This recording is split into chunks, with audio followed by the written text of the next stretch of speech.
Bonsoir et merci de nous rejoindre pour le plateau de l'invité sur Niwod Info au Bénin. Le 10 novembre 2024, l'opposition a marqué un tournant historique avec la création du cadre de concertation de l'opposition. Cette initiative qui réunit les principaux leaders de la contestation vise à former un front commun en vue de la présidentielle de 2026. Comment justement l'opposition béninoise s'organise-t-elle face aux partis au pouvoir dans un contexte électoral présenté comme étant rigide? On en parle avec vous, Noureddine Diallo. Bonjour et bienvenue. Bonjour Charlotte Guézéré. Directeur général d'Afrique-KD, vous observez la scène politique béninoise et à un mois de la prochaine élection présidentielle au Bénin, l'opposition semble être partagée, on dirait, entre espoir et inquiétude. Qu'est-ce qui explique ce sentiment? C'est plutôt à un an et non à un mois. À un an, mais je pense que ce qu'il faut observer, c'est que l'opposition politique béninoise est en train de jouer à la méfiance et à la prudence politique.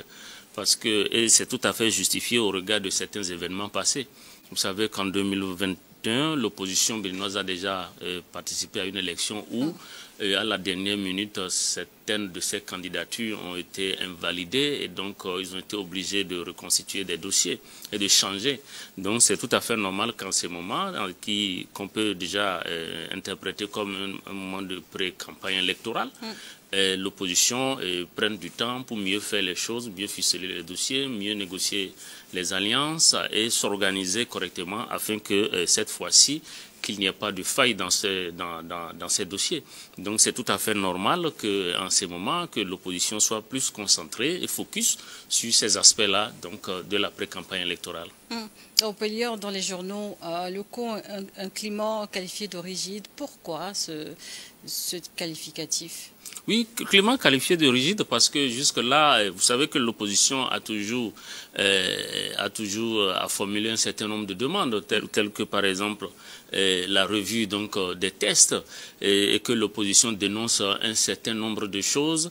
Par exemple, le recul de la démocratie selon l'opposition, des droits de l'homme selon l'opposition, les prisonniers politiques, que l'opposition ne cesse de demander la libération. Il y a aussi les exilés politiques dont l'opposition ne rate aucune occasion justement pour exiger leur retour. L'opposition politique béninoise a toujours demandé aussi des assises et une concertation nationale pour mettre à plat toutes les divergences. Mais je pense que au-delà de tout ça, l'opposition continue quand même à travailler au cas où ces revendications ne seraient pas prises en compte par le gouvernement. Plusieurs revendications discutées justement au sein du cadre de concertation mise en place par l'opposition. Quelles sont les avancées quelques mois plus tard? Non, le cadre de concertation politique de l'opposition a quand même généré quelques résultats. Vous savez que c'est ce cadre qui a porté, par exemple, la revendication sur l'audit du fichier électoral. Et je pense qu'aujourd'hui, le cadre a eu gain de cause, puisque le président Talon a accepté.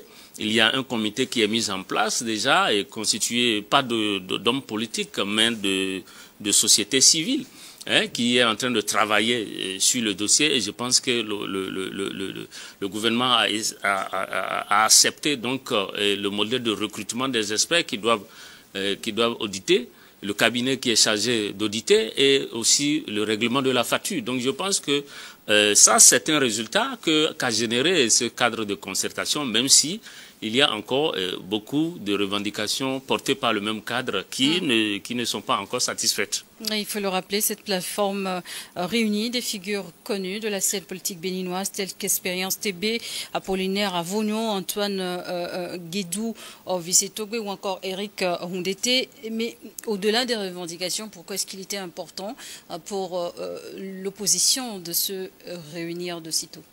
Oui, l'opposition politique béninoise évite toujours de tomber dans les mêmes erreurs qui sont souvent reprochées en Afrique aux oppositions. Et je pense que les partis politiques de l'opposition au Bénin ont compris que c'est ensemble qu'ils peuvent porter des revendications. Et à l'image donc de ce premier résultat qui a été généré sur l'audit du fichier électoral par exemple. Et puis bon, si l'opposition politique ne se met pas ensemble aujourd'hui au Bénin face à la machine terrible que constitue quand même le camp présidentiel, alors l'opposition est vouée complètement à l'échec. Et donc, leurs actions ne seront plus visibles sur le terrain. Donc, je pense qu'ils ont tout intérêt à rester ensemble pour parler d'une voix. Ils ont tout intérêt à s'organiser de façon concertée, à harmoniser les points de vue.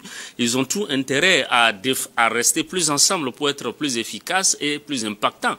Donc je pense quand même que ce cadre-là arrive quand même à prendre en compte ces aspects.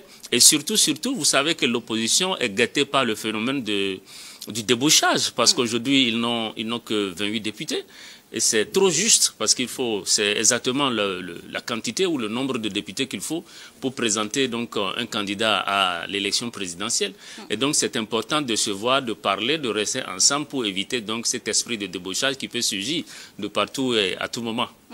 Et parmi les reproches vis-à-vis des oppositions en Afrique, vous en parliez tantôt, souvent on reproche à l'opposition de surgir que pendant ou à l'approche des élections, et c'est le cas notamment au Bénin. Surgit à l'approche des élections et surtout aller en rang dispersé pour fragmenter l'électorat et le scrutin. Donc je pense qu'aujourd'hui, on sent quand même qu'au Bénin, cette réalité est comprise et prise en compte et gérée par justement ce cadre de concertation. Et parmi les préoccupations, l'opposition parle souvent de dérives autoritaires. Du camp en face, qu'est-ce qui explique cela? Bon, quand l'opposition parle de dérives autoritaires au Bénin, je pense qu'elle fait plus allusion à ces réunions sur le terrain qui sont régulièrement interdites, pendant que de l'autre côté, il y a les partis de la mouvance qui arrivent quand même librement à s'organiser, à rencontrer les militants. Alors qu'au niveau de l'opposition, on a vu quand même que beaucoup de réunions qui ont été quand même autorisées se sont vues interdites. Je crois que l'opposition fait allusion également à la quantité aujourd'hui de personnalités politiques qui sont détenues en prison. Rappelez-vous de Joël Aïvo, cet éminent professeur qui croupit encore pour, entre guillemets, terrorisme. Rappelez-vous de Riquette Madougou. Je pense que l'opposition fait aussi allusion à certaines méthodes qui sont employées aujourd'hui par le pouvoir en place au Bénin, surtout dans les interpellations. Des gens peuvent être simplement interpellés aujourd'hui en plein culte, dans des églises ou dans des mosquées ou dans des restaurants, etc., etc. Et donc, on ne voit pas souvent des marques d'un État organisé dans, par exemple, les méthodes qui sont employées dans les interpellations. C'est des méthodes qui ressemblent beaucoup plus à des méthodes, malheureusement, on doit le dire, de Gestapo. Ou quand vous voyez, par exemple, qu'il y a des groupes qui peuvent aller commettre des rapts, y compris dans des terrains dans des pays étrangers, pour les redonner ensuite à une cour régulièrement constituée de l'État. Donc vous voyez, quand vous voyez ces genres de choses, des rapts carrément, bien, écoutez, je pense que c'est justement par rapport à tous ces aspects que que l'opposition politique parle de comment appelle-t-on, on parle aujourd'hui de dérive autoritaire. Et les Béninois, savez-vous vous savez qu'après la conférence nationale des forces vives de la nation, après avoir amorcé le renouveau démocratique, vous savez très bien que les anciens chefs d'État au Bénin sont des gens très respectables. Mais n'oubliez pas que c'est sous le régime Talon qu'on a vu un chef d'État maintenu en résidence surveillée, notamment à Dr Thomas Boniaï, ceci pendant de longues semaines. Donc tout ça, ce sont des méthodes qui ont ressurgi et qui font penser à beaucoup d'observateurs, effectivement, et qui parlent évidemment de dérives autoritaires. Mais les relations aujourd'hui entre le président en exercice et ses prédécesseurs se sont beaucoup améliorées. Oui, heureusement, et ça c'est une bonne nouvelle, il faut le noter. Heureusement que les relations se sont ressoudées. On a vu même récemment une tournée, disons un déplacement donc du médiateur de la République chez un certain nombre de personnalités, y compris le président Soglo, je crois, le président Yahi Boni également, et aussi d'autres caciques, donc d'autres ténors politiques. Donc je pense quand même que ça aussi, heureusement que ces signaux sont positifs. L'opposition béninoise également déplore un recul de la démocratie. Comment est-ce que cela s'explique dans un pays tel que le Bénin? Non, évidemment, quand vous observez le Bénin depuis l'étranger, et même à l'intérieur du Bénin, hein, vous êtes fasciné quand même par le travail qui a été fait par le président Talon. La réforme de l'administration, la lutte contre la corruption dans les administrations. Avant, pour avoir ne serait-ce qu'un passeport ou une carte d'identité, c'est très compliqué. Et aujourd'hui, tout ça, ça peut se faire en ligne directement. En un seul clic, vous avez déjà pris rendez-vous pour aller vous faire établir un passeport. Vous n'avez pas besoin aujourd'hui au Bénin de prier, et de jeûner pour avoir un passeport au Bénin. Et donc, vraiment, il y a eu des avancées sur ce plan-là. Et puis, il y a un autre aspect dont il faut parler, c'est la lutte contre la cybercriminalité. Parce qu'avant l'arrivée du président Talon, la cybercriminalité avait pris des ampleurs, des propensions vraiment inquiétantes au Bénin. Et donc, le président Talon a travaillé sur ces aspects sans oublier l'amorce du développement industriel du Bénin. Et les infrastructures routières, sanitaires, la réforme donc, dans les écoles et tout. Donc, vraiment, le président Talon a fait un travail de génie. Mais paradoxalement, les réformes qui ont été opérées sur le code électoral laissent quand même à désirer, parce que à ce niveau, on ne sent pas du tout une avancée. Vous savez, par exemple, qu'au Bénin, depuis donc la conférence des forces vives de la nation, au Bénin, les candidats qui ont gagné les élections, à travers même si on commence par le retour du président du feu général Mathieu Kérékou, c'est des candidats qui sont toujours venus en indépendant, qui n'avaient pas à la base d'un parti politique. Et c'est quand ils prennent le pouvoir qu'ils essayent de faire un parti politique. Or, même le président Talon lui-même est venu de cette façon, il n'avait pas de parti politique. Donc, c'était le système de la candidature indépendante. Et je pense que le système de la candidature indépendante au Bénin n'est pas une mauvaise chose. C'est un génie que les Béninois ont inventé, qu'il aurait fallu canaliser et promouvoir tout en donnant plus d'importance et en encourageant le militantisme politique. Vous estimez que ce n'est plus aujourd'hui une option première envisageable pour, pas du tout, pour les prétendants Pas du tout, parce que le code électoral a instauré aujourd'hui le système de parrainage, le système des pourcentages, et aussi, surtout, le système de parrainage. Aujourd'hui, au Bénin, vous ne pouvez pas être candidat si... même si vous avez des élus qui vous parrainent, il faut forcément la caution d'un chef de parti politique. Ce qui fait qu'aujourd'hui, cette réforme a renforcé le pouvoir des chefs de parti politique, mais en même temps, ça a cloisonné l'expression populaire de l'indépendance des candidatures. Aujourd'hui, même si vous militez dans un parti politique au Bénin, vous ne pouvez pas être candidat, vous ne pouvez pas vous débattre, être candidat, et aller aux primaires s'il le faut, et sortir la tête haute et être présenté comme candidat au ministère. Donc ce n'est plus possible aujourd'hui, il faut forcément la caution d'un chef de parti politique. Donc tout ça, analysé, constitue plutôt, selon bon nombre d'observateurs, comme un recul plutôt que d'une avancée démocratique. Je pense que sur cet aspect, beaucoup voient donc ces réformes, surtout celles du code électoral, comme carrément un recul de la démocratie. Et dans ce contexte, tout de même, dernièrement, sur la scène politique béninoise, on a pu voir naître de nouveaux partis politiques, dont le libéral de Richard Boni-Ourou.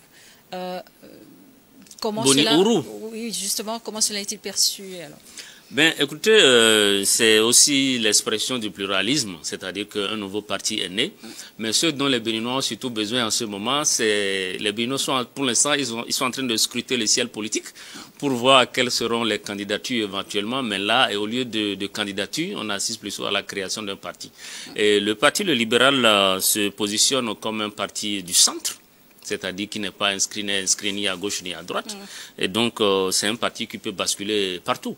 Mais déjà, il y a certains tenants de l'opposition qui pensent que c'est encore un parti qui est autorisé à prendre fonction juste et que cela constitue des manœuvres pour encore, évidemment, plonger l'opposition et l'éloigner donc de son objectif. Quelles sont les attentes des Béninois de leur futur leader, notamment? On est bien loin, on est à moins d'un an des élections, mais à vous entendre, on peut comprendre que les Béninois sont quand même très regardants. Vous parliez tantôt des profils des candidats à venir. Quelles sont les attentes et quelles sont les exigences que doivent honorer les prochains leaders qui vont émerger des différents scrutins, notamment la présidentielle? Oui, les Béninois ont surtout besoin d'un candidat, d'un président qui va maintenir le même rythme de travail, qui va maintenir le même rythme de lutte contre la corruption, des réformes, qui va maintenir le même rythme d'engagement et d'investissement, mais en même temps qui va essayer de travailler à rassembler, à rapprocher les Béninois. Parce qu'aujourd'hui, quand même, il y a... C'est un enjeu majeur. C'est un enjeu majeur. Et rassembler les Béninois et remettre le pays en confiance par rapport aux droits de l'homme, par rapport aux principes démocratiques, et aussi travailler efficacement sur la lutte contre l'insécurité et aussi le terrorisme. Parce qu'aujourd'hui, ce que les Béninois recherchent surtout, c'est un président, évidemment, un président fort, qui travaille beaucoup pour la démocratie et le développement, mais qui a également de bons rapports avec le voisinage pour faciliter justement une coordination des actions avec les voisins par rapport justement à ce phénomène du terrorisme qui, rappelons-le, ces derniers temps a pris beaucoup d'ampleur dans le pays. La question sécuritaire justement alimente beaucoup les débats au regard des événements récents, notamment dans les attaques sécuritaires qui se sont multipliées dans le nord du pays, au Point Trip ou encore au Parc W. La question sécuritaire reste donc aussi un enjeu majeur à l'approche de ces élections. Oui, absolument. Absolument, la question, parce qu'aujourd'hui, aucun développement ne peut se faire dans l'insécurité. Nous avons besoin de pays sécurisés, de pays apaisés, pour pouvoir tranquillement vaquer à nos préoccupations, pour pouvoir tranquillement travailler au développement. Donc, la sécurité restera au cœur des débats, certainement, dans les campagnes à venir au Bénin. Et en tant qu'observateur de la vie politique béninoise et d'ailleurs en Afrique, vous déplorez l'absence d'une collaboration franche entre le pays et les voisins. Absolument. Il faudrait qu'on mette l'accent sur la... C'est une situation qui reste inchangée d'après vous?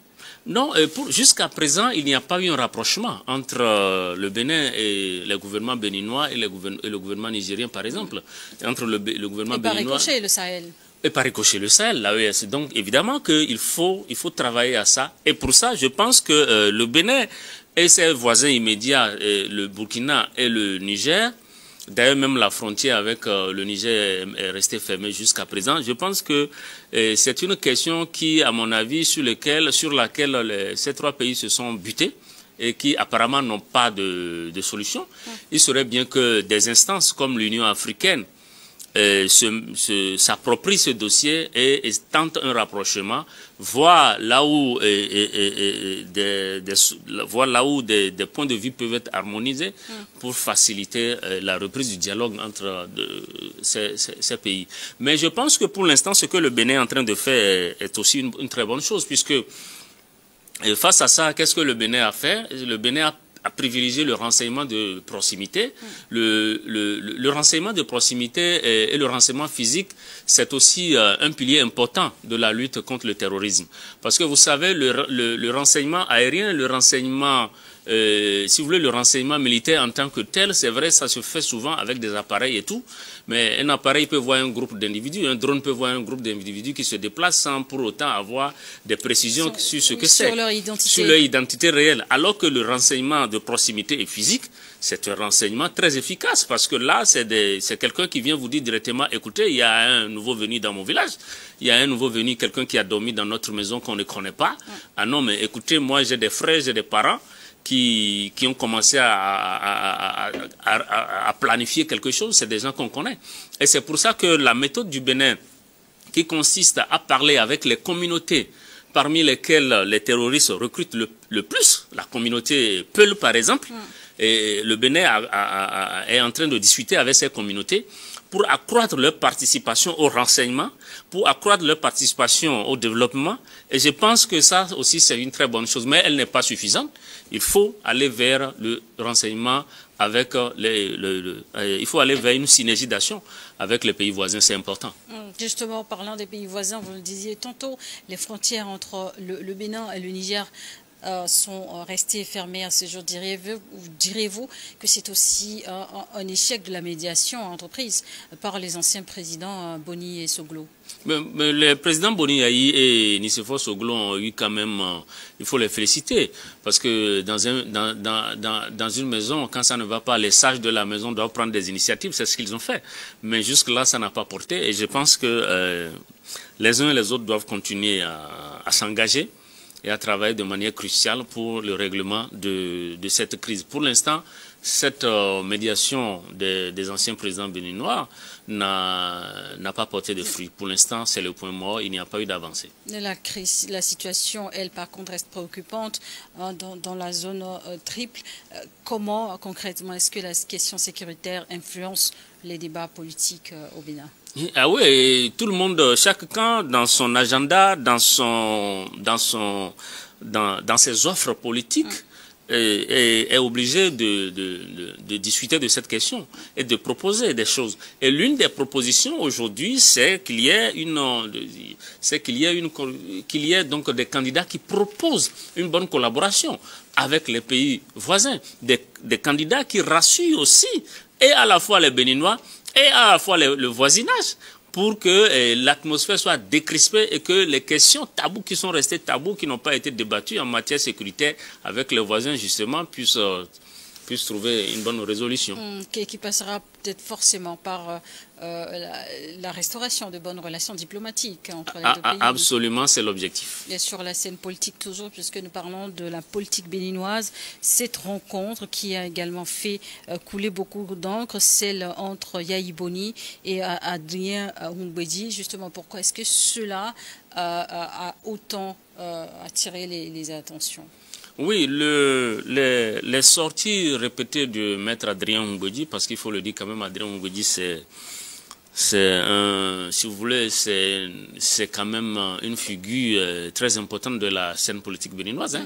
Il a été 3 fois président de l'Assemblée nationale et toutes les fois, il a gardé une position de faiseur de roi. Et puis aujourd'hui, il reste influent dans les départements de l'Ouémé et du Plateau. Donc c'est quelqu'un qui, il s'agit pas d'une